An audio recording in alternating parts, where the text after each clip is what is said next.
Chers dirigeants et aspirants à la direction, je vous salue dans le précieux nom du Seigneur Jésus-Christ. Nous allons vous entretenir aujourd'hui sur le thème « Le combat spirituel pour la libération des captifs ». Le combat spirituel est une réalité abondante dans le ministère du Seigneur Jésus-Christ et une réalité abondante aussi dans le ministère des apôtres. Plusieurs aujourd'hui par ignorance disent que le Seigneur a déjà combattu pour nous, il a remporté la victoire et nous n'avons plus rien à faire dans ce sens. Ça, c'est une erreur qui coûte cher à plusieurs chrétiens aujourd'hui. Le combat spirituel est une réalité. Et en tant que tel, tout chrétien doit pouvoir le mener et s'assurer qu'il coopère avec le Saint-Esprit qui habite en lui pour établir la Seigneurie du Seigneur Jésus-Christ dans sa vie. Nous allons dans un premier temps définir le combat spirituel et présenter des passages bibliques qui parlent du combat spirituel en tant que réalité dans le service chrétien. Qu'est-ce que le combat spirituel? Le combat spirituel est une lutte menée par le croyant à partir de sa position en Christ. Et il est important vraiment de préciser que c'est à partir de notre position en Christ que nous menons le combat spirituel pour anéantir les desseins et les œuvres du diable et imposer le règne de Dieu dans nos vies. Et un dirigeant spirituel doit mener le combat spirituel non seulement pour sa propre vie, mais aussi dans l'exercice de son service chrétien. Dans le Nouveau Testament, nous avons des paroles du Seigneur Jésus-Christ lui-même et des apôtres qui attestent de la réalité du combat spirituel. Dans Luc 10 au verset 19, par exemple, le Seigneur affirme qu'il nous a donné le pouvoir sur toute la puissance du diable. Et quand on évolue plus loin, l'apôtre Paul nous dit que nous avons des combats à mener qui nous mettent face aux dominations, aux autorités, aux princes de ce monde des ténèbres, aux esprits méchants dans les lieux célestes. Dans 2 Corinthiens, au chapitre 10 du verset 3 à 4, l'apôtre Paul encore nous montre que dans le combat spirituel que nous avons à mener, nous disposons des armes puissantes pour renverser les forteresses. Éphésiens 6, toujours du verset 13 au verset 17, l'apôtre Paul nous y présente toute l'armure spirituelle dont a besoin le dirigeant ou alors un chrétien pour être victorieux dans ce combat. Et c'est important d'avoir l'armure qu'il faut parce que plusieurs s'y engagent sans savoir comment y aller et finissent par être des victimes du diable qui les a pris dans le piège de la légèreté ou de l'ignorance. C'est par exemple le cas des fils de Séva dans Actes au chapitre 19, du verset 13 au verset 16, que le démoniaque avait réussi à déshabiller et à blesser parce qu'ils ont voulu exercer le combat spirituel au nom de Jésus sans avoir l'armure qu'il faut et bien entendu, sans avoir même la relation qu'il faut avec Jésus-Christ. Donc voilà quelques versets ou quelques passages bibliques qui nous montrent clairement que le combat spirituel est une réalité.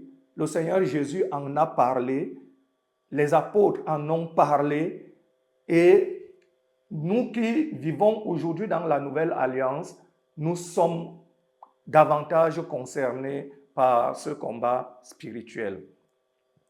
La deuxième chose que je voudrais relever, c'est qu'il y a plusieurs niveaux, du moins au moins deux, parce que je vous présente deux ici, deux niveaux de combat spirituel. Dans le combat spirituel que le dirigeant d'assemblée de maison a amené, soit en sa faveur, soit au profit de ceux qu'il dirige ou de ce qu'il veut amener à Christ, les enjeux et les forces en présence ne sont pas toujours les mêmes. Parce qu'il y a des démons auxquels nous ferons face, peut-être dans des situations particulières qui concernent un individu, mais il y a encore d'autres forces des ténèbres auxquelles nous ferons face et dont l'enjeu ne se limitera pas seulement au niveau de la vie d'une personne, mais plutôt d'une communauté ou d'une famille, d'un territoire, notamment par exemple le lieu d'implantation d'une assemblée de maison. Il y a là des forces des ténèbres qui vont s'assurer que l'assemblée de maison ne prospère pas, que les gens viennent même dans l'assemblée de maison, croient, mais après un temps partent. Toutes ces réalités ne sont pas à classer au même niveau. C'est-à-dire, les forces des ténèbres qu'on peut affronter ou confronter dans la vie d'un individu et les forces des ténèbres qu'on peut confronter au niveau d'un territoire, d'une famille ou d'une agglomération, d'une communauté. Donc, le premier niveau de combat spirituel, c'est le niveau de base. Ce niveau de combat est celui qui concerne la délivrance de diverses oppressions démoniaques. Les évangiles sont remplis de références qui montrent l'exercice de ce niveau de combat par le Seigneur Jésus-Christ lui-même ou par ses disciples quand il les envoyait. Plusieurs maladies, en réalité, frères, il faut que vous le compreniez, plusieurs infirmités et autres troubles dans la vie des hommes sont causés par des oppressions démoniaques, par des agents du diable qui sont postés dans des vies pour détruire des destinées singulières. Si nous regardons par exemple Matthieu au chapitre 9, du verset 32 au verset 33, le Seigneur chassa un démon qui avait rendu un homme muet. Et lorsque le démon fut chassé, l'homme parla. C'est tellement frappant. Donc la vie d'une personne peut être, je veux dire quoi, emprisonnée par un démon, un esprit malin qui le contrôle et qui lui vole sa destinée. Toujours dans Matthieu, un autre cas, Matthieu au chapitre 12 au verset 22, on amena à Jésus toujours un démoniaque, mais cette fois-ci, non seulement muet, mais aveugle en même temps. Et le Seigneur Jésus chassa le démon de sorte que l'homme pouvait parler et voir.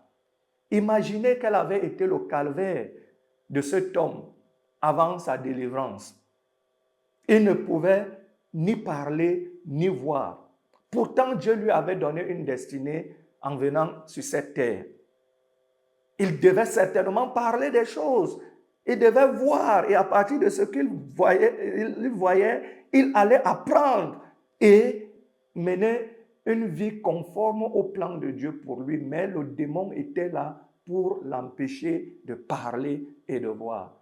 Et quand nous regardons autour de nous aujourd'hui, il y a bien des personnes dont les démons ont contrôlent la vie, autant pour moi, des personnes dont la destinée est contrôlée par les forces des ténèbres et leur vie se déroule comme si en réalité ils étaient venus sur cette terre pour souffrir. Pourtant, ce n'est pas le plan de Dieu pour eux.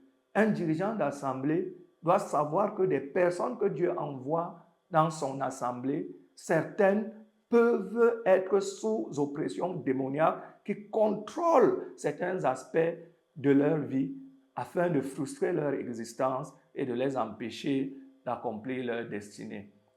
Dans Luc, au chapitre 13, du verset 10 au verset 13, le Seigneur Jésus guérit une femme possédée d'un esprit qui la rendait infirme depuis 18 ans. 18 ans, quel calvaire! Et le Seigneur lui-même précisa que cette femme était tenue liée par Satan. Dans Luc au chapitre 13, verset 16.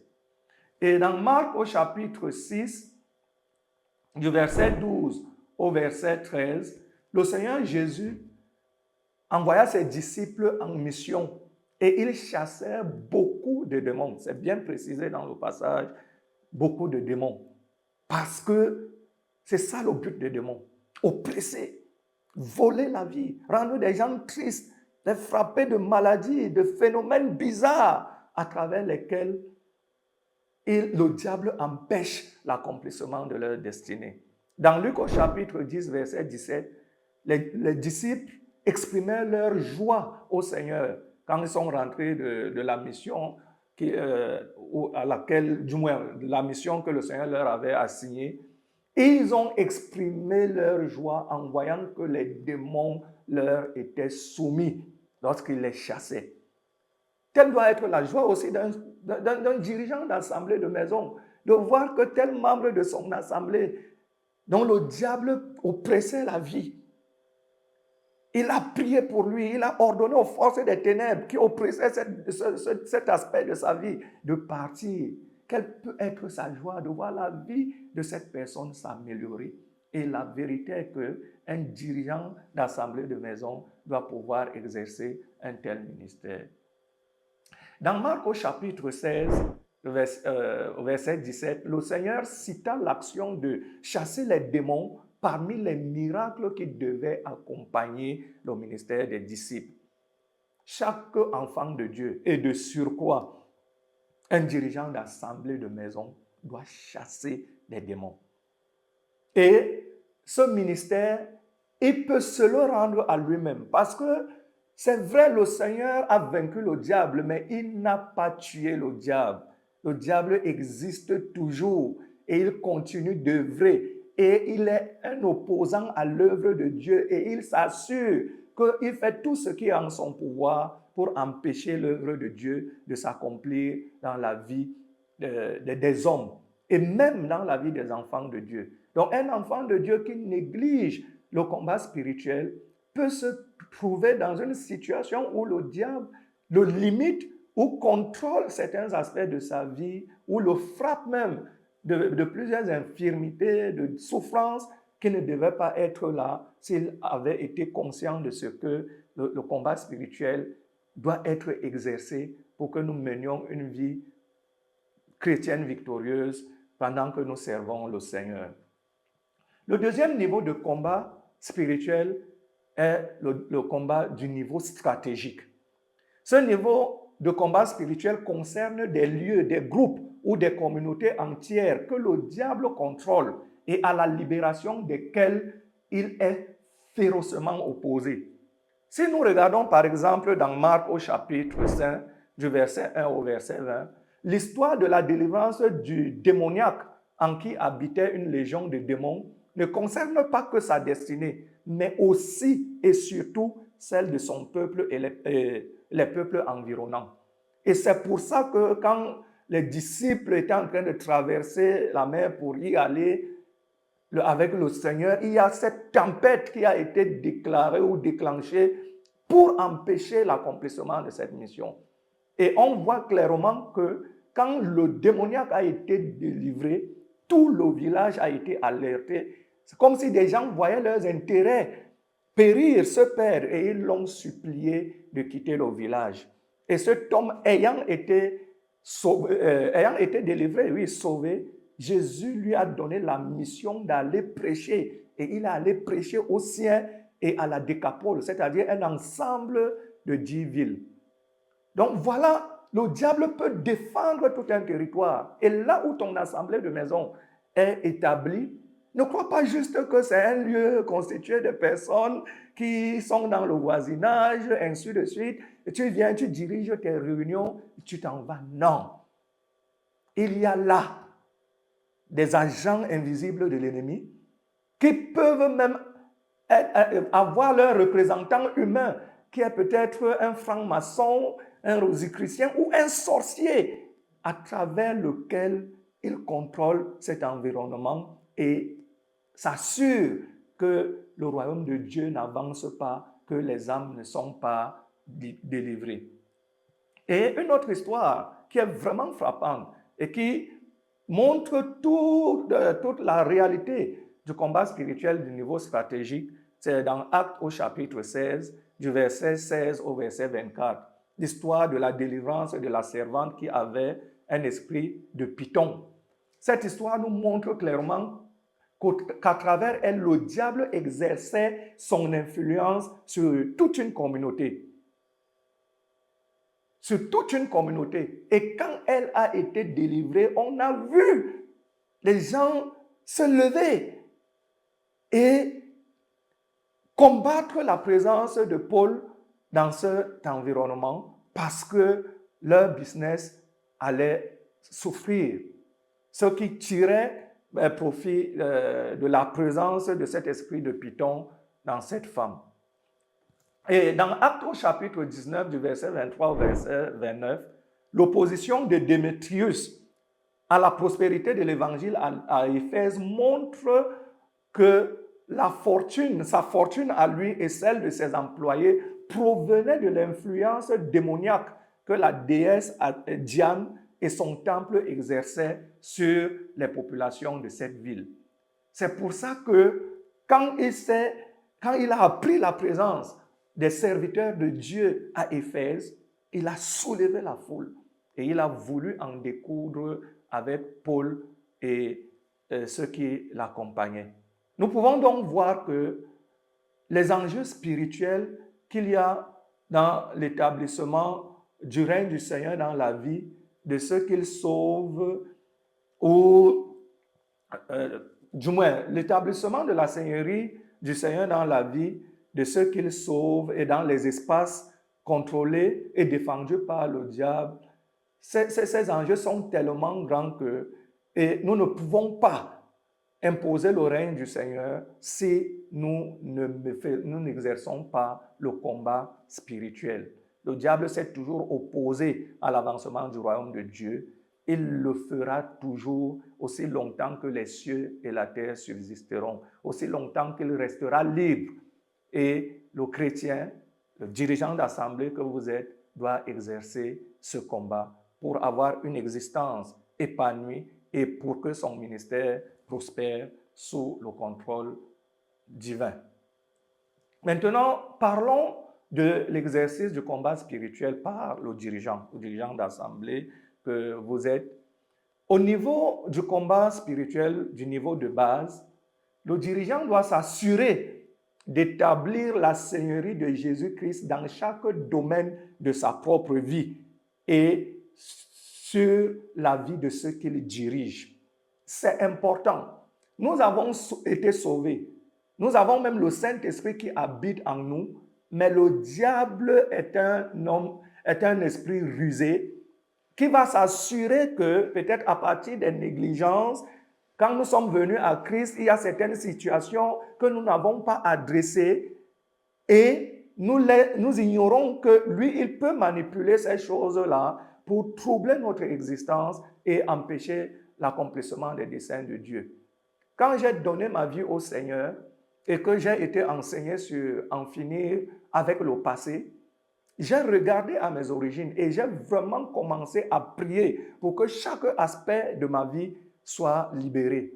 Par exemple, j'avais raté le BPC déjà 3 fois, d'intelligent que j'étais. C'est quand j'ai découvert les réalités du combat spirituel et j'ai considéré le village d'où je sortais, où les diplômes n'entraient plus depuis, et que j'ai commencé à exercer le combat spirituel. Quand cette année-là, en 1997, j'ai eu le BPC et le probatoire la même année.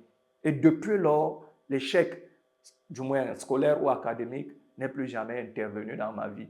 Et pendant que j'exerçais même ce combat, un jour, je me suis retrouvé au milieu d'un cercle constitué des patriarches de mon village qui étaient tous morts et je n'ai connu qu'un seul. Il est mort quand j'avais 5 ou 6 ans, mais je l'ai reconnu dans ce groupe. Et il me demandait, le doyen d'âge parmi eux demandait si j'ai vraiment décidé de les défier. Et j'ai dit oui. Il a présenté la main, il a dit frappe ici. J'ai frappé. Et dès que je me suis réveillé, le Seigneur m'a fait comprendre que voilà le cercle du monde des ténèbres qui oppresse la vie des jeunes de votre village et qui empêche que les destinées éclosent et accomplissent la mission qui leur est assignée pendant qu'ils sont sur cette terre. Donc, toi-même dirigeant d'assemblée, assure-toi, regarde ta vie attentivement. Il y a certainement des aspects que tu vois où tu vois clairement que les choses ne se passent pas comme cela devrait être. Tu crains Dieu, tu aimes Dieu. Mais il y a comme quelque chose, une résistance, des limitations que le diable impose. Alors, assure-toi que tu adresses la main de l'ennemi qui pourrait être en train d'oppresser cet aspect de ta vie. Et nous regardons par exemple dans Luc au chapitre 22, du verset 31 au verset 32. Le diable réclamait tous les disciples de Jésus parce que Jésus dit à Simon, Simon, Simon, le diable vous a réclamé, mais j'ai prié pour toi. Et quand tu seras converti, affermis tes frères. Donc, il commence d'abord par prier pour Pierre. Pierre en tant que leader. Et il s'est assuré que les réclamations du diable sur Pierre soient anéanties. Et maintenant, Pierre, donc, comme en tant que dirigeant des autres, devait se lever et exercer un ministère, le combat spirituel en faveur des autres pour leur affermissement. Donc, le dirigeant d'assemblée de maison doit être quelqu'un qui s'est assuré qu'il a établi la seigneurie du Seigneur Jésus-Christ dans chaque aspect de sa vie. Et les saints qui sont placés sous son autorité, il doit s'assurer qu'ils les prennent un par un, travaille avec eux. S'ils n'ont pas un autre dirigeant auquel ils sont directement liés, mais il peut même apporter sa contribution en priant. Seigneur, révèle-moi ce qu'il y a dans la vie d'un tel et qui pourrait retarder sa destinée, qui pourrait s'opposer à l'accomplissement de tes desseins dans sa vie.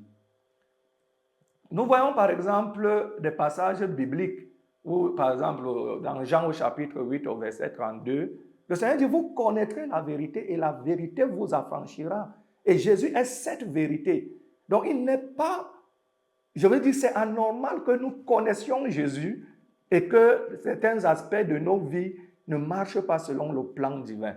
Si nous avons vraiment connu Jésus, nous devons nous assurer que toute notre vie soit affranchie. Je dois proclamer avec foi, ou tu dois proclamer avec foi dans ta vie, dans la vie de ceux que tu diriges, la victoire de l'œuvre, de ce que Jésus-Christ a accompli à la croix. Tu dois proclamer le règne de Jésus-Christ et tu dois proclamer la victoire de Jésus là où tu te trouves, là où ton assemblée de maison est implantée pour que ton service chrétien soit fructueux. Et le dirigeant doit vraiment être attentif au déroulement de sa vie, comme je venais de le dire, et de celle de ceux qu'il dirige, pour identifier ces phénomènes anormaux, les confronter par le combat spirituel. Les domaines suivants, et bien d'autres, que révélera le Saint-Esprit selon la spécificité de chacun, doivent faire l'objet du combat spirituel. La protection de la vie. Ta vie, le diable en veut à ta vie. Si l'opportunité lui est donnée, il va te tuer. C'est pour ça que l'apôtre Pierre, dans 1 Pierre chapitre 5, verset 8, dit « Le diable veut dévorer la vie des croyants. » Il dit « Le diable est comme un lion rugissant, il rôde, cherchant qui il va dévorer. » Et dans Ésaïe, au chapitre 53, verset 5, nous voyons là l'importance de la protection ou la restauration de la santé. Le Seigneur a été blessé et par ses maîtrissures, nous sommes guéris. Plusieurs enfants de Dieu vivent anormalement avec certaines maladies et qui ont pour source des oppressions démoniaques. Et le dirigeant doit être attentif à ces situations, coopérer avec le Saint-Esprit pour s'assurer que aucun membre de son assemblée ne garde une maladie ou lui-même ne garde une maladie qui peut avoir pour source des attaques démoniaques. Autre domaine, la délivrance de toute oppression démoniaque.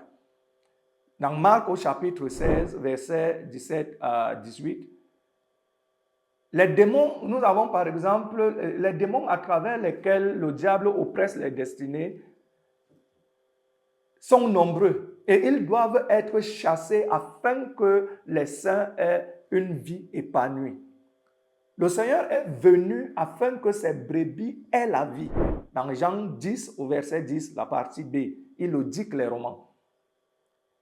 Il a également paru afin de détruire les œuvres du diable. 1 Jean au chapitre 3, verset 8. Un autre domaine, c'est la prospérité matérielle et financière. Le diable est un voleur de destinée.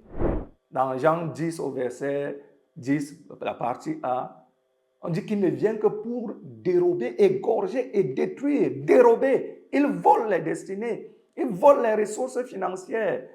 Il oppresse les vies par la pauvreté. Le dirigeant d'assemblée doit s'assurer qu'aucun membre de son assemblée de maison et lui-même ne reste sous oppression satanique qui contrôle sa vie matérielle et financière. Le Seigneur est venu afin que nous soyons dans l'abondance. Dans Jean 10, au verset 10, toujours, la partie B, il s'est appauvri pour que nous devenions riches. 2 Corinthiens 8, verset 9. Un autre domaine où le dirigeant doit s'assurer que le règne de Dieu est établi dans sa vie ou dans la vie de ceux qu'il dirige, disons même les domaines, le domaine des accomplissements, la distinction, la promotion sociale et professionnelle. Le diable oppresse les destinées par des humiliations, des échecs et plusieurs formes de limitation.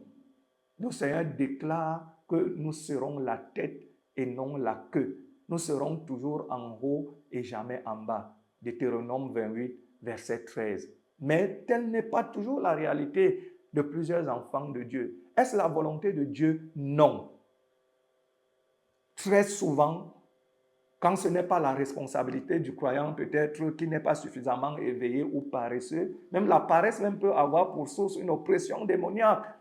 Mais très souvent, c'est le diable qui veut imposer toutes ces limitations-là et s'assurer que le plan de Dieu pour nous ne s'accomplisse pas. Un autre point, la victoire sur l'adversité. Un autre domaine où le dirigeant d'assemblée de maison doit travailler pour sa propre vie et la vie des personnes qu'il dirige. Le diable oppresse les destinées en maintenant les saints dans des situations de défaite. La défaite, par exemple, dans un domaine de sanctification, le péché qui humilie un saint, le garde captif du péché, les conflits, par exemple, qui interviennent, les conflits familiaux, tu es toujours dans des conflits qui te démoralisent, les conflits professionnels, tu n'es pas épanoui dans le lieu de travail et où tu as une assemblée de personnes qui, sur le plan professionnel, souffrent et bien d'autres. Tu dois exercer le combat spirituel. Rappeler au diable ce que la parole de Dieu dit, la proclamer dans ta vie, la proclamer dans la vie des membres de son assemblée de maison.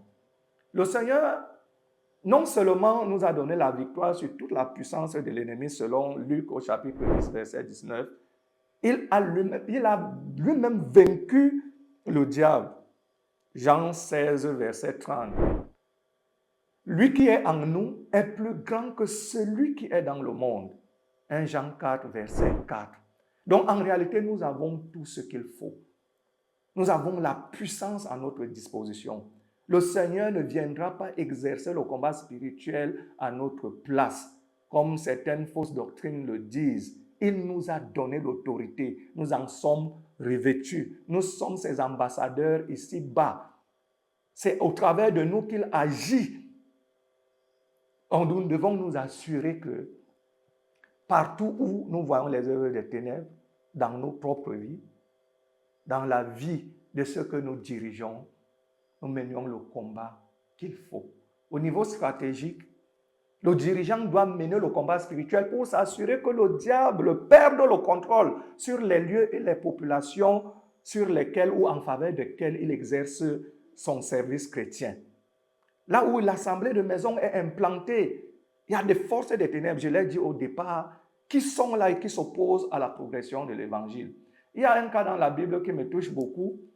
dans 2 Samuel 5, du verset 6 au verset 10, David devait prendre possession de Jérusalem, mais les habitants de Jérusalem, jusqu'aux boiteux, aux aveugles, se sont mobilisés pour dire David n'entrera pas. C'est là un exemple d'une opposition de l'ennemi qui veut empêcher que les desseins de Dieu s'accomplissent.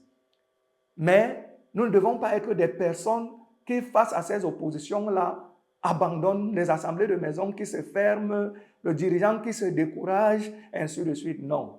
Dieu a dit que tout territoire que foulera nos pieds nous sera donné. Si vous lisez dans Josué au chapitre 1 du verset 5 au verset 3, vous le verrez clairement, Dieu le dit. Et donc si notre assemblée de maison est implantée dans un environnement hostile, nous devons nous assurer que nous y faisons venir le règne de Dieu. En priant, en jeûnant, en proclamant le règne de Jésus sur les forces des ténèbres qui contrôlent cet espace, qui contrôlent les habitants et qui veulent empêcher la progression de l'évangile, en le faisant avec foi, nous finirons par avoir une percée. Le problème, c'est que plusieurs dirigeants d'assemblée se découragent très vite.